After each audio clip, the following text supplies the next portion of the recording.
Many of you have asked me how I dye my fabric and my lace with distress oxide inks. So today I'm here to show you a really easy way to come from this to this.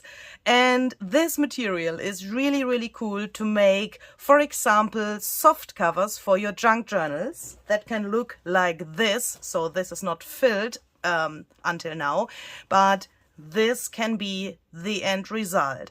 So today you will learn how to get this cool effect to your fabric.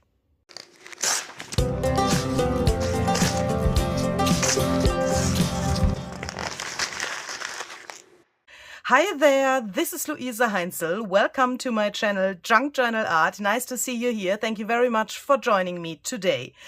Yeah, so I got so many questions about my fabric pieces, my soft cover junk journals, and especially the look of them. So this is so easy that it's really easy for me to answer this question, how I made this. So let's start.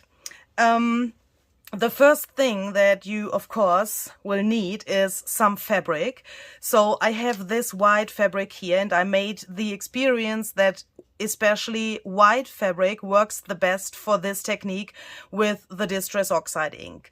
You can also use some light beige colors, for example, that would also work. This technique that I'm showing you today will not work on dark fabric like jeans material or something like that.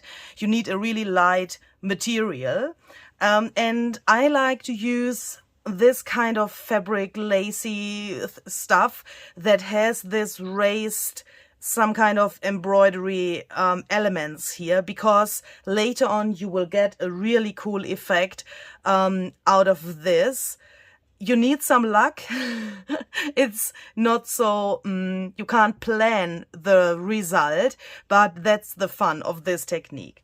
So then, of course, you will need some distress oxide inks. I have some here, and I will tell you something about my color choice later.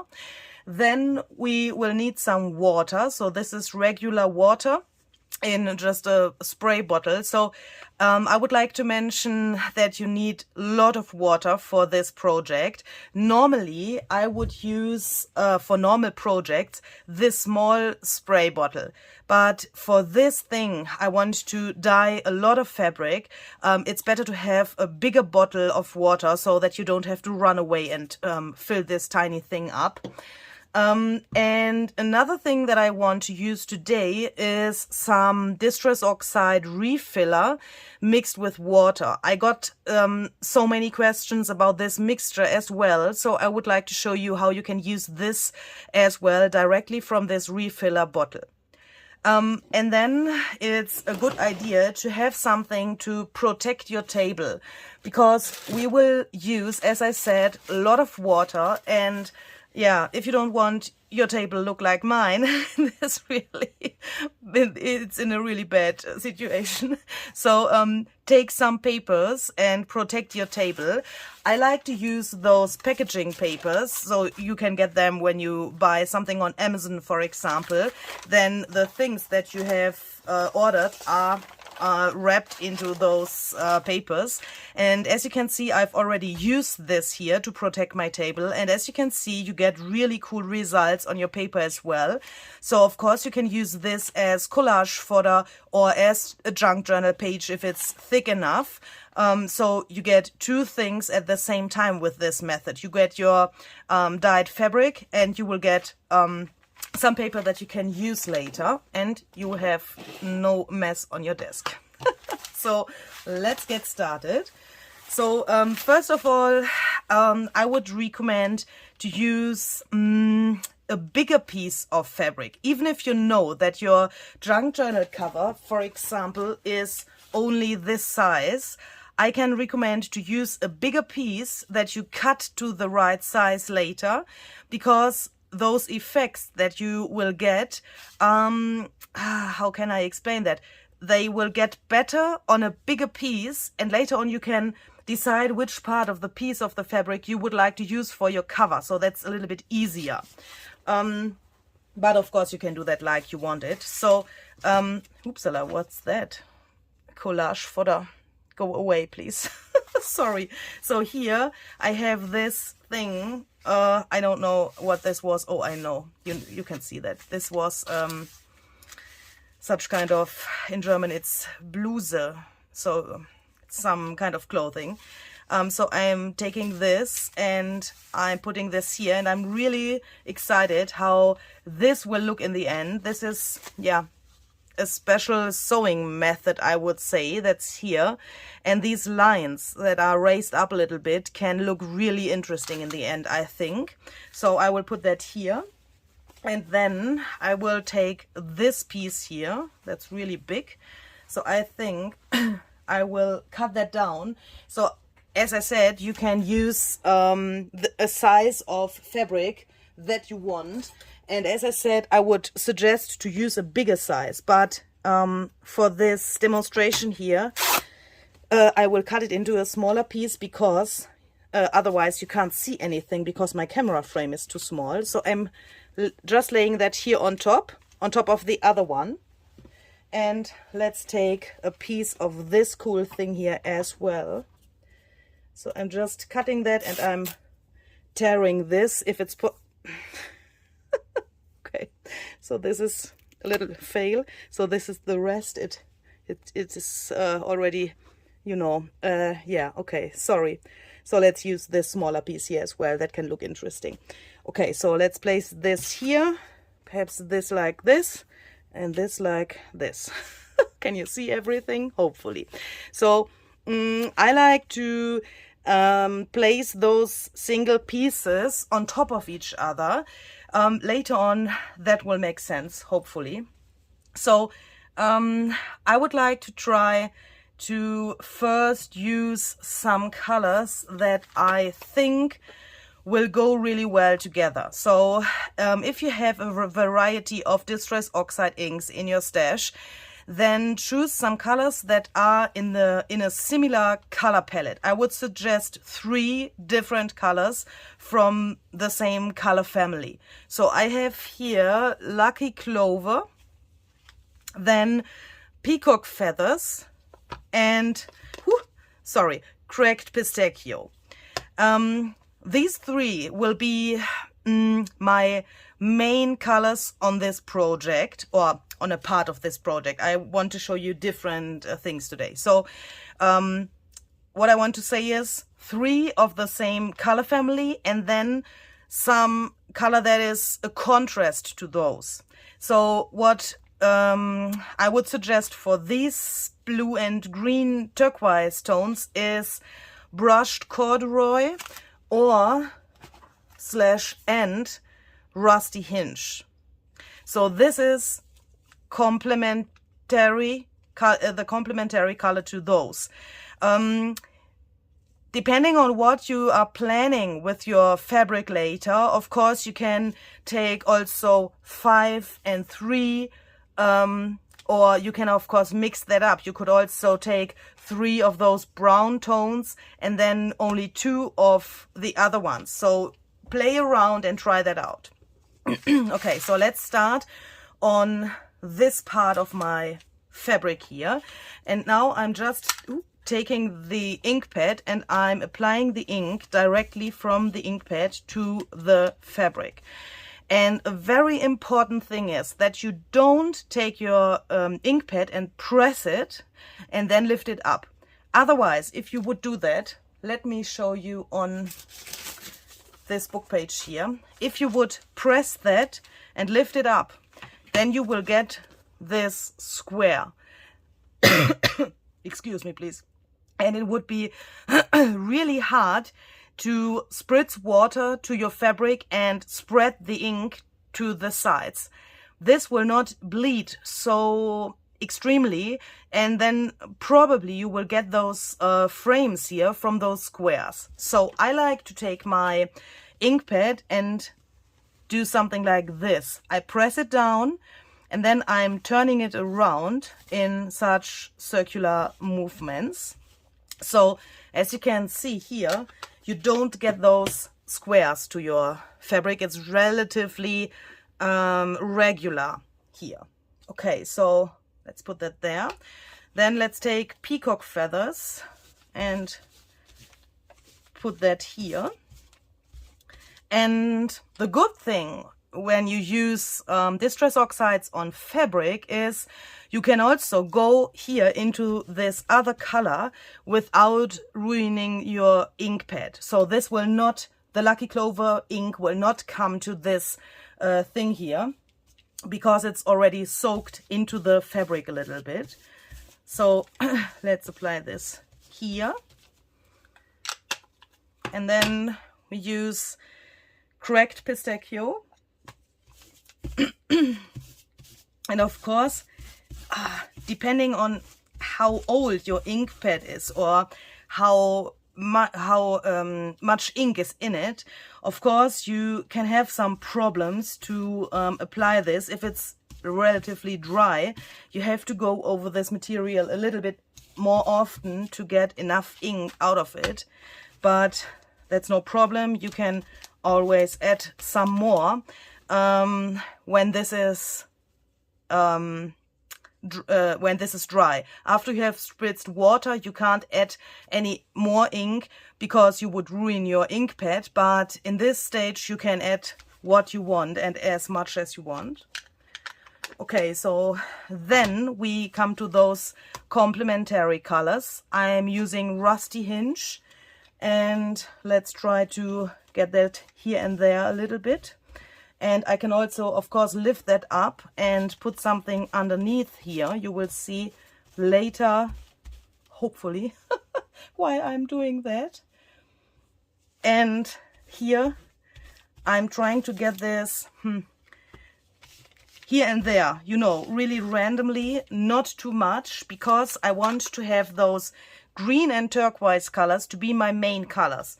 So I am not putting too much of this here. Okay, so I think that's totally enough. Let's leave that like it is. And before I spritz water, I want to show you another color combination here on the other side. So as I said, normally I would stay in one color family. I would dye all of those fabric pieces with this color combination that I've made here. But for demonstration, I will try another color combination here. And if you have a really colorful project, of course, that can make totally sense. So for this, I've decided that I want to use this color. I have that brand new in my stash. It just arrived with Amazon. So it's this... I can't say this word. I have tried that before recording the video. I have checked Tim Holtz and his demo on this ink. I can't say it now. You can see it here. It's really, really new. And I want to try this in combination. And I know that is really strange with forest moss and walnut stain. I don't know what will happen, but I think that could be a really cool color combination. And here, as you can see, I did it the other way around. I mean, with the colors. So here we have on the right side 3 of those more intensive colors. I mean, colors. Do you know what I mean? This is really bright and really intensive. And I have only 2 of those brown tones. Here I have only 1 intensive color and 2 of those more muted and neutral tones. Even if the forest moss can make really extreme things, I mean, forest moss can come out like this, for example. This is my absolutely favorite effect, this yellow with this forest moss green here. That's really cool and I really like that. And I think that this can be a good combination with this purple here. So yeah, let's try that here on the left side, a little bit different. And I'm just thinking about this bridge here. So let's perhaps try to get some walnut stain here so that this thing is not too crazy later. And if you have such things here on your fabric with this little, yeah, some kind of knots, try to get much ink to those areas, because that will look really, really cool in the end. Okay, so some forest moss perhaps here. If this turns out yellow, it would be not the problem if I get that here. And it's a good idea to, yeah, be familiar with your Distress Oxide inks. I mean, if you use them on paper or cardstock or wherever, on your tags or on your junk journal pages, then you know how those colors react. And it's a good thing, it's a good thing to know which colors are inside of one color. I mean, this yellow of the forest moss, it's really helpful to know that this can turn out yellow when you start such a project. And I think that's the same with all of the other colors. So let's, oh, that's not what I want here. You can see this square. That's because this ink pad is totally new. And then it's a little bit harder to get this to the fabric, but don't care about that. This will look really cool in the end. Okay, so I think we need some more of this forest moss here and there to get this effect and get this contrast between the purple and the yellow. I hope that this will work. And I will also apply some walnut stain here and there. Looks really crazy, I know. So let's lift this up. Here it's totally white. So let's put some of this here. And as I said, please experiment and try that out. I mean, if you don't like that, you can still take some water in the end and try to wash that off. I mean, Distress Oxides are water soluble, so it should be no problem to get the color off of this whole stuff. But yeah, you will like it. I think you will like it. Okay, so now I'm taking this whole stuff and I'm crumbling this up a little bit. So that's because now some of the parts of this fabric are a little bit higher than others.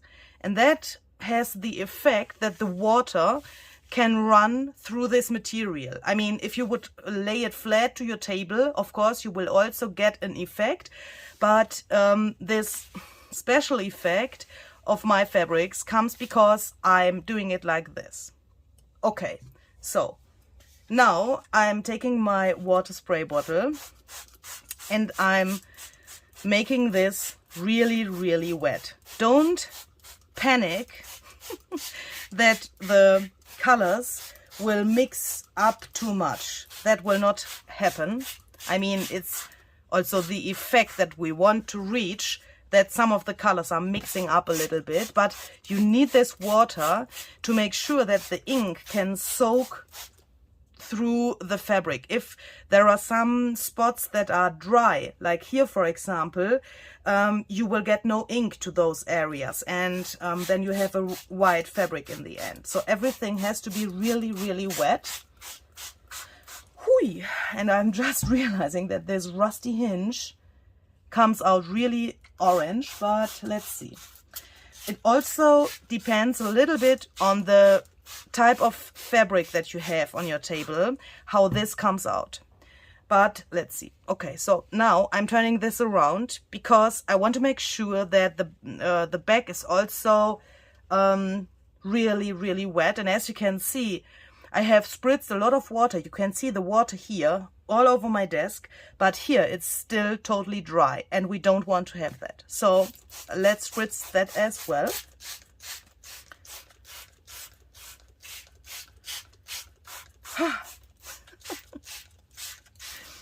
This is so exciting. It's always such a surprise what comes out there. This purple is really strange, I think, but let's see. Okay.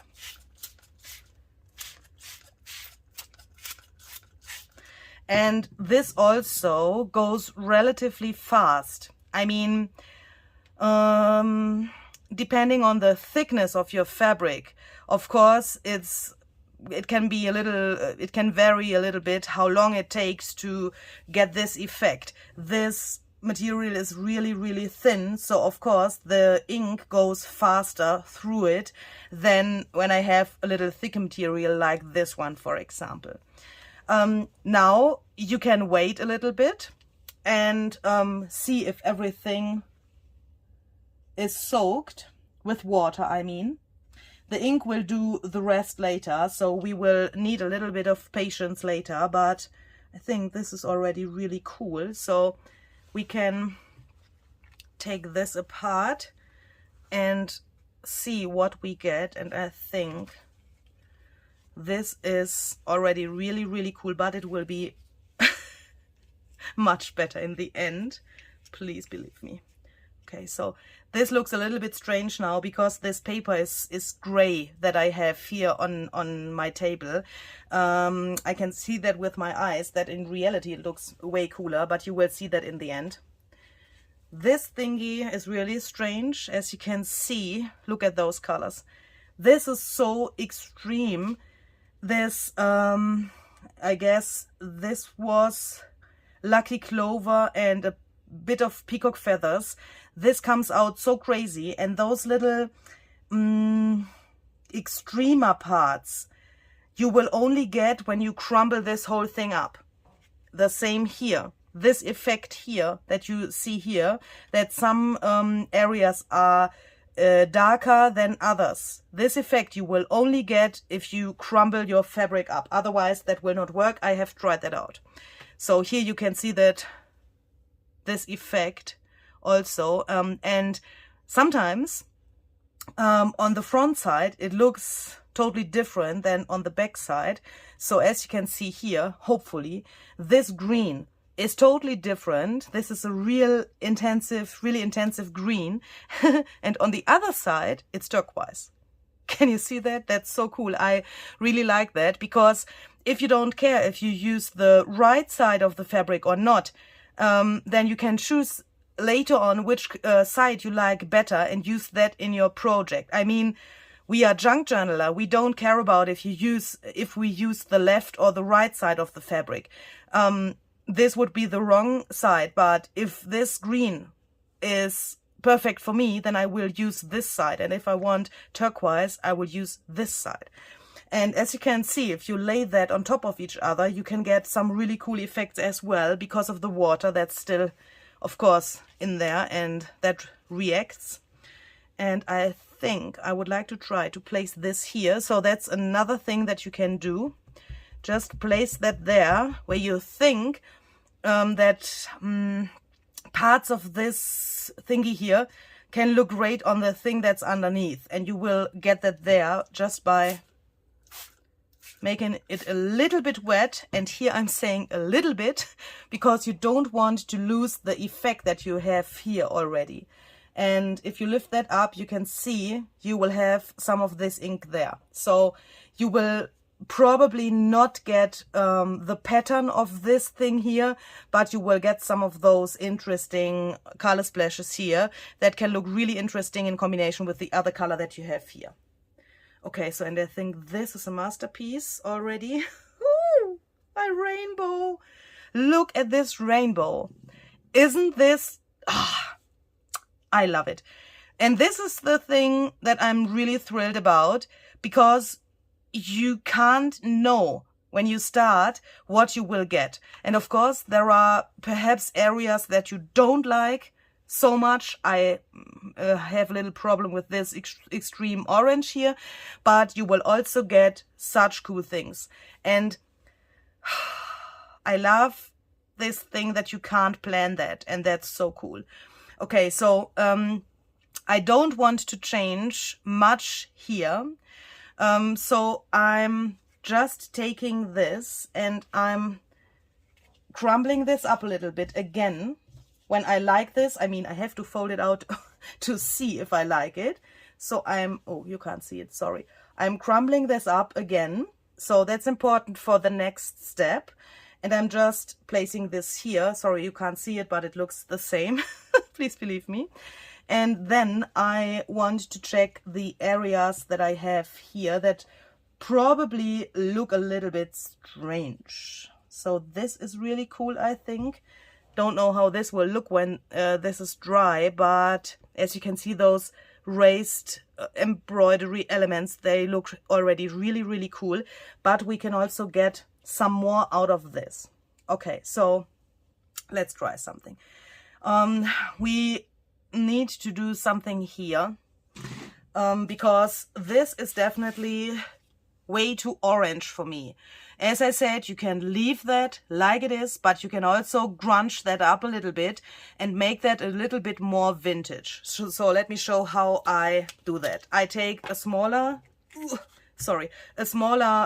spray bottle, and then I'm just taking a little bit of my water, and I use this really often. So I like to fill my bottle up completely. Of course, you don't have to do that if you only want to spritz here and there, but I use this mixture really often. So I like to fill this bottle so that I don't have to do that so often.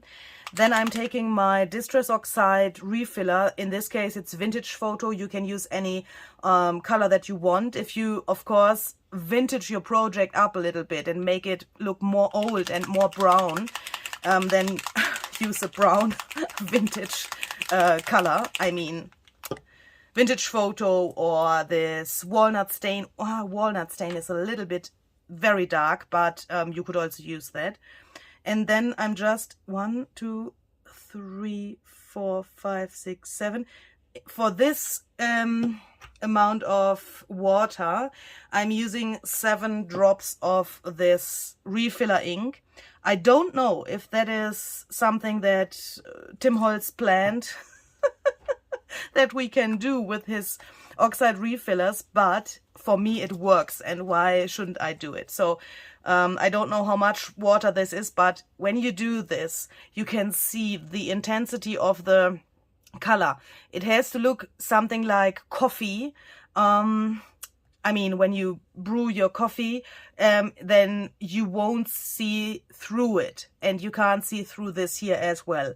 Of course, you can try that out and do that as intensive as you want. And now let's try to get this area a little bit more crunchy. So I'm taking this like so, and I learned that like so is no English, so sorry, like this. And here it's a little bit strange as well. So let's take this thing here and crumble this a little bit. And by the way, I have to say thank you to all of the people out there who are trying to give me some more English words for my vocabulary. You are so sweet. Always when I'm struggling a little bit or searching for words, you are writing so nice comments, and I'm always smiling when I read those comments because you are so sweet and you are trying to help me, and I'm always like, hopefully I can remember what you have taught me when I start recording my next video. Okay, so let's see. Whew. I don't know what will happen here, but I am spritzing here relatively close to this orange area because I don't want to ruin this turquoise area here. So let's try to get that there. And now it looks like it is not a big difference, but please believe me, later on that will look really gorgeous. Ah, the spray bottle. It's a really cheap spray bottle, and it's, yeah, some kind of weird. Okay, so let's leave that. As you can see, it's still orange, but already a little bit some kind of vintagey. And I think I want some here as well. And I am spraying this here so that you can see what will happen if you spray this mixture to a white fabric. That's also, of course, a possibility. For example, if you have those oxide sprays, you can do the same thing like I'm doing here. You don't have to use those ink pads. You can do that with any spray, I think. Because the secret, I guess, I mean, that's only my experience. The secret is crumbling this up, and the next step that I will show you in a second. Okay, so I don't like white areas, so I'm just spritzing here and there. Okay. And then, of course, what you also can do additionally, so I'm trying to show you different variations. Of course, you can now take this as it is and you can dry it with the method that I'm showing you in a second. And then it's finished and it's a really colorful fabric or lace or whatever you have taken for this. But I would like to show you some variations and some things that you can do additionally. So you can, of course, take the pure Distress Oxide refiller ink, and then you can carefully, but please do that carefully, just tip to those little edges of the fabric. You don't want to get blobs, is that a word? I mean, I don't want to have some circles on my fabric later, so you can also make some lines like this, for example, or go over this here like this, and I'm trying to do that really, really carefully. And another thing is, when you have done that, you can see if the ink is bleeding or not. And here it's not so much. So that is because the water already has gone through the fabric and into my paper. So don't care about spritzing a little bit more water. And that, of course, activates this oxide ink that you have just put there way more than if you wouldn't do that. Oh, this spray bottle is a little bit strange as well. I think I have a spray bottle problem. It is talking to me, but nothing comes out. Oh my goodness. So let's take the smaller one, because I have to go really close here so that I can control where my water goes. Okay, so let's leave that like it is.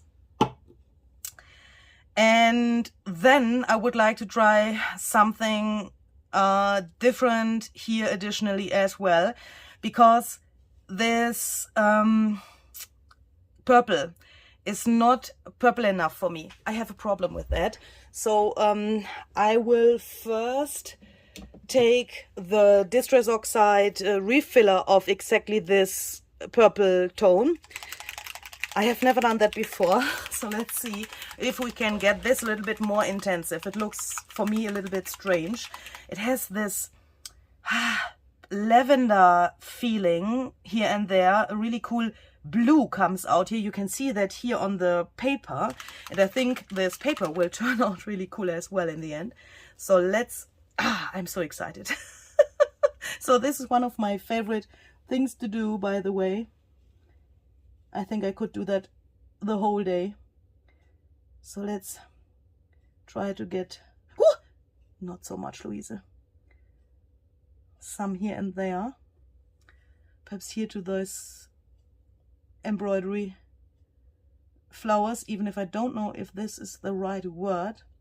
And here are those little knots, and I'm trying to get some there as well. You can also, here where this frame of this thing is, you can also try to get the ink exactly there where this frame is. That will look really cool in the end. You can bring out those patterns that you have on your fabric really, really, yeah, you know, that will look really outstanding in the end. I think this bottle has a problem. Why can't I close that? Sorry. Okay, so now it's closed, and I will spritz some more water here. And of course you could also take the mixture of this vintage photo ink and go over this if you think that you want to have this yeah, that it bleeds a little bit more, but that it gets a little bit more vintage. Of course you can mix those colors as well. And then this looks strange. Come out. Okay, so, and then let's try to get the yellow out of the forest moss. So, as I have shown you before, I have used the Distress Oxide forest moss to bring it directly to my fabric with the help of this ink pad. Unfortunately, I don't have the oxide refiller because I made a mistake when I have ordered this. I only have this distress ink, the normal ink, but I think that will not make such a big difference. And of course you can also mix these things up.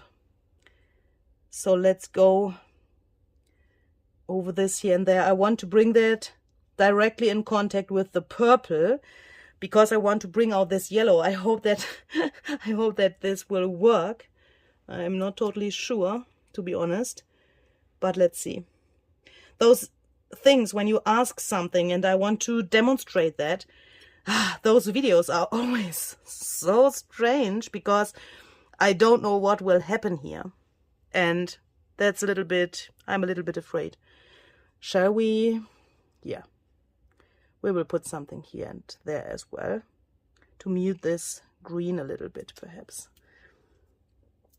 Okay, so then some water.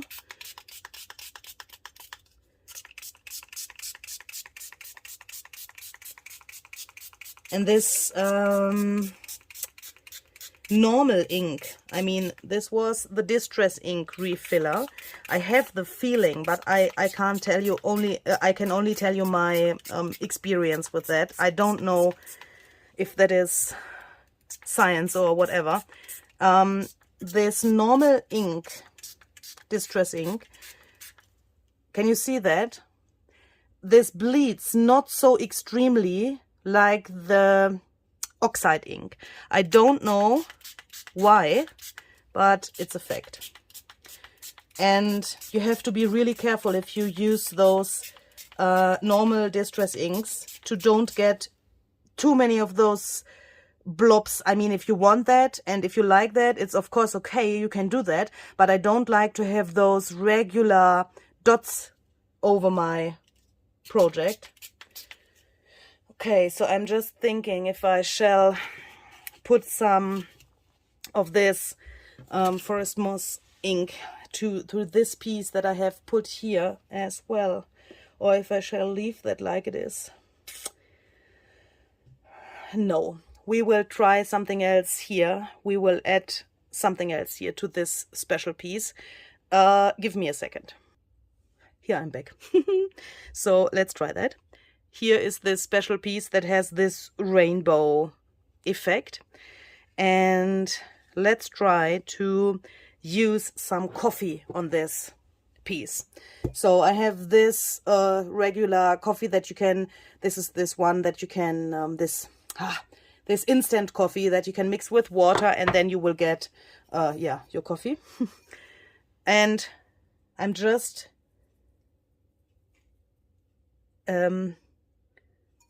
putting some of those pieces here directly to the piece of fabric. Not too much. Shall we put something here and there as well on the others? Let's try that.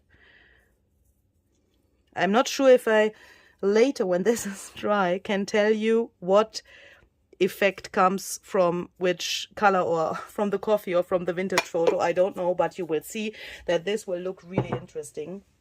Okay, so then, of course, this is dry on top of this wet areas. We need some more water here as well.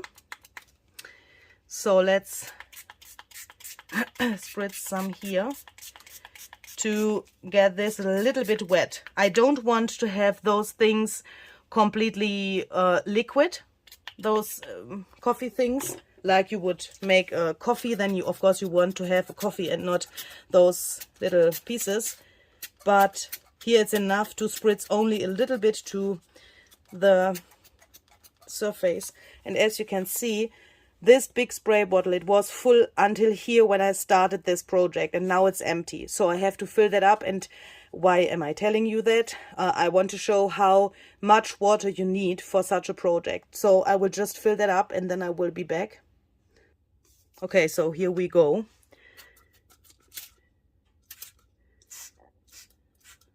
Only a little bit of water there where the coffee is.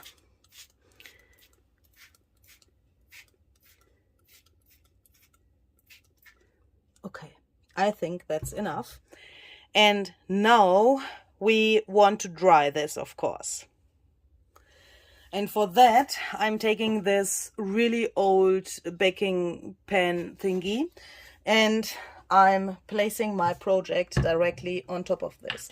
So normally I'm asking my hubby if he can help me, but now, today, I have to do this alone. And you will see that this also will work. So you can just take it like this. Ooh, put it there. And place it like it was before, like so. And of course now you can still crumble this a little bit more if you want. So here this was really flat before, so let's make some really nice crumbles here to this. And now I will take this like it is, and I will put it to a really warm place. So as you perhaps know, I'm living in a caravan, something like a tiny house, and I have a heater that works with gas.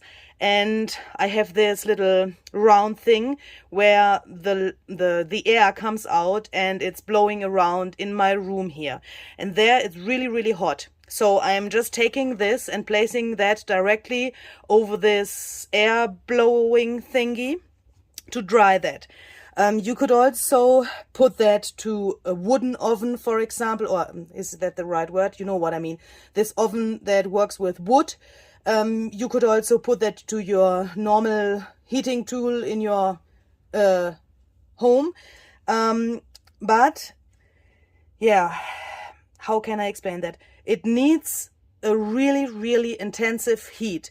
You can also try to put that into your oven. I haven't done that before because I'm a little bit afraid of the water that will come out here. I think you have to open and close your oven really, really often if you want to try to dry that in your oven. But of course you can try that out. If you have tried that out, please leave a comment and tell me what you think about drying it in the oven. What I can't recommend is to use a heat gun, because if you use a heat gun here, you will have to spend a lot of electricity until this is dry. That will take forever. And the second thing is that you will blow away these things here while you are drying this. And we don't want to move this now anymore. I mean, I will dry this as it is and I will come back when this is totally dry. Don't move it. Dry it, but don't move it. Yeah, so I think that will take a few hours until this is dry. So I will stop the camera now and I will be back when this is finished. Okay, so here we go. It's a few hours later and this is completely dry now. If you are not sure if it's totally dry in the middle, you can do a really easy trick. You can just go here to one edge of your protection paper, lift it up, and then put your hand underneath here and check if it's totally dry here. So if the paper is dry, then in the most cases, the fabric is dry as well. And as you can see, we have a really gorgeous thing to unbox now. I mean, we have to take it apart and look what we got here. But we also have a really, really cool paper that we can use for everything. I mean, you know, collage fodder or junk journal pages or whatever. And I would like to show you this first because this is just amazing. This is so cool. I mean, all of the ink that came through the fabric and with the water, of course, it comes, yeah, totally through the fabric. This is not wasted. I mean, you can use this now. You could also, yeah, perhaps try to scan this and print it out. You could make a copy out of this, or you could use it, of course, as the original piece. You can also try to stamp on here, or yeah, make something else here, collage or whatever. And I think this looks really, really cool. And I'm excited to turn this around because sometimes, whoo, sometimes, sorry, sometimes the back side looks also really interesting, or even more interesting than the front side. Look at this. Isn't this just cool? I mean, cut this into the right size and use it in your junk journal and you have a fabulous, unique page. I really, really like that. And even this part that's torn a little bit here, of course you can use that as collage fodder and make some backgrounds for pockets or whatever. This is so cool. This looks really, sorry, really, really amazing. What's that? Sometimes this is sticking together a little bit, but I absolutely adore this frame here. This is so cool. And this, of course, only can be like this with this heat from the oven or some other heat source. So I think when you let this dry without any heat, then this will not come out so extremely. And it's also really sturdy. So sometimes, perhaps you know that from coffee dyeing, if you dry your coffee dyed papers, for example, in the sun or in the oven, then it's really not so sturdy anymore. It can happen that when you fold it, that you crack the fold. But here, this is, you know, it doesn't fall apart. It's really, really sturdy. And that's a really cool thing. And that's, of course, because the heat of my oven is not so extremely when I put it on top of it, instead of putting it inside a normal oven where you make your food or something like that. So I think that makes a really big difference. So let's see what we have on the other side. So I will just turn that around. The other side looks like this. Also really cool. But here this pattern is not so intensive like on the other side, but it also looks really, really great, I think. And here this blue is really outstanding. I think peacock feathers made this. I don't know. I really don't know. So that's not always so clear from where those colors come. But I really like that. Okay, so that's that. Let's come to our fabric. I will put that here as it was on my paper before, so that you can see, yeah, when I take it apart, where the single, you know, areas were. Oh my goodness, this turned out really cool. Look at this. These little ornaments here, these little flowers came out so cool. They came out a little bit different than I have expected, but this color is so great. I really love that. And also these little raised things here look really cool now. Okay, so let's first look at the rest of this piece. And of course now it would be a good idea to iron this whole thing to have an easier job to use that in a junk journal project as a cover or something like that. But you can see that, I think, what came out here.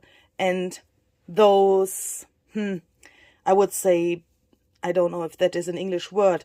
In German we say batik. So you have those clothes that have those really extremely colors on them. And this pattern reminds me to this batik technique. I don't know if that is an English word, but this pattern here, these more extreme colors, only come from crumbling this up. I have told you that in the video, yeah, some minutes ago, when I have crumbled this up. Yeah, this is the reason why I did that, because now we have this really cool patterns here. You can't see that so good because this material is so thin. I have a little problem to show that in the camera, so let's try to put that here to a white piece of fabric so that you can see it better, that it shines not so, I mean the table comes through not so much. yeah. So we have this, and I really like these variations of the colors, and especially when a piece of fabric has some buttons, for example. Look how cool this came out. I mean, tear this and use that for a fabric cluster, for example, and you will have something really interesting and really unique, I think. You could also turn this piece of this fabric with the buttons into a belly band. That would be a really great thing as well. And I really love how this came out. I mean, this is really vintage I think. And then we have some more vibrant colors like here. And I really like this mix. So I have told you that in the beginning of the video, I have tried to make something with this purple color. And that was brushed corduroy, no, what was that?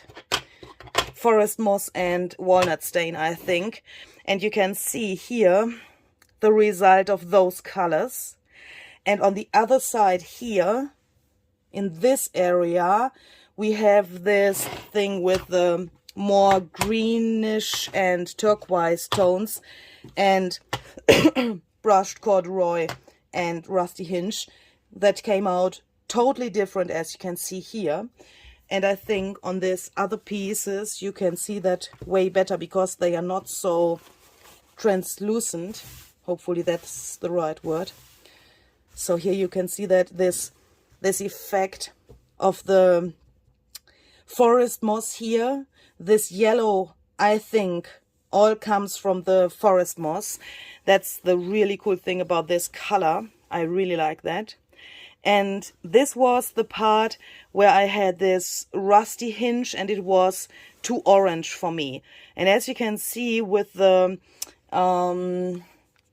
vintage photo distress oxide and the coffee that we've put on top, it looks way more vintage than before. It has way more contrast on the one hand, and it's also, I would say, more interesting when this grayish tone from the vintage photo comes through.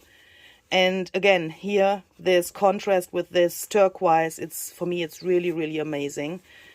And I think that looks just cool. And if you have a piece like this, and you have different colors here, of course, you can also use that for collages, and you can just tear out the color that you need. That's a really cool thing, I think. I mean, if you need a more intensive purple, then you could just tear this part here. If you need something that's a little bit lighter but has purple, a little bit of purple in it as well, then you could just tear out this part and you would have the right thing for your little fabric collage or what you want to make out of that. And this little piece, that was this extremely green thingy, I mean turquoise and green. And here, as you can see, since it is dry, it is not so green anymore on the back side. This is the back side that was totally green in the beginning, and now it's like this, but I don't care about that. This is, for me, the most exciting thing about this, that you have this surprise and that you don't know what happens here. Okay, so I think we have some really gorgeous things to play with. Oh, I have forgotten something. Oh my goodness, our rainbow piece. Oh, I've nearly forgotten that. Oh, this turned out really cool as well. Look at those pastel colors. Now, this is not so extreme anymore like in the beginning, but I think this turned out really cool as well. So when it was wet, I would say it was much more intensive, and now it's like this, and I really like that. This is just cool. And of course, this thing with the coffee makes a really big difference. What you can see here, this brown comes from the coffee, and sometimes it also leaves some of those little tiny dots.